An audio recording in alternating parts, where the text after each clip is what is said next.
Tajuk, Ibu Zain Rayyan Abdul Matin dihukum penjara 5 tahun atas kes pengabaian. Petaling Jaya, Selangor, 31 Oktober 2025.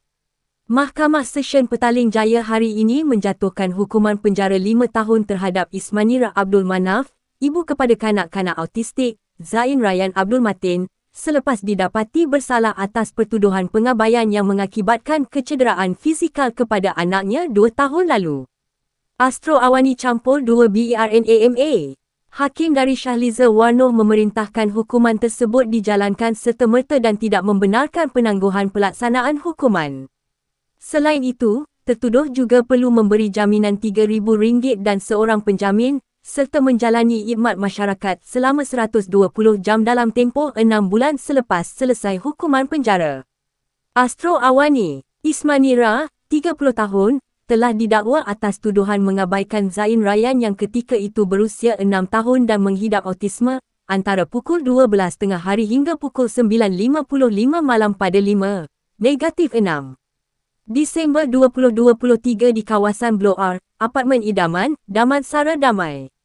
Bernama, menurut Hakim, pembelaan gagal menimbulkan keraguan munasabah terhadap kes pertuduhan manakala pendakwaan berjaya membuktikan kes melangkaui keraguan munasabah. Bernama, saat keputusan dibacakan, suasana mahkamah dilaporkan agak tegang, tertuduh tiba di mahkamah bersama suaminya, Zaim Ikhwan Zahari, dan kelihatan tenang ketika membuat penampilan di depan media pagi tadi. Malaysia Gazette. Peguam pembela meminta penangguhan pelaksanaan hukuman atas alasan tertuduh perlu menjaga seorang lagi anak autistik yang kini di bawah jagaan keluarga angkat di Rembau, Negeri Sembilan, namun rayuan itu ditolak kerana mahkamah mendapati tiada keadaan luar biasa yang membolehkan penangguhan.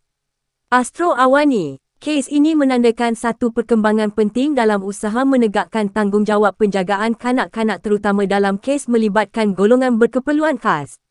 Hukuman dijatuhkan adalah mesej tegas bahawa pengabaian walau dalam apa jua situasi tidak akan dipandang ringan oleh mahkamah. Identiti mangsa, Zain Rayyan Abdul Matin ialah kanak-kanak autistik yang kesnya mendapat perhatian ramai dan media. Perkembangan kes selanjutnya, contohnya rayuan, masih akan dipantau. Penonton diminta memberi ruang kepada keluarga mangsa dan tertuduh sepanjang proses undang-undang berjalan.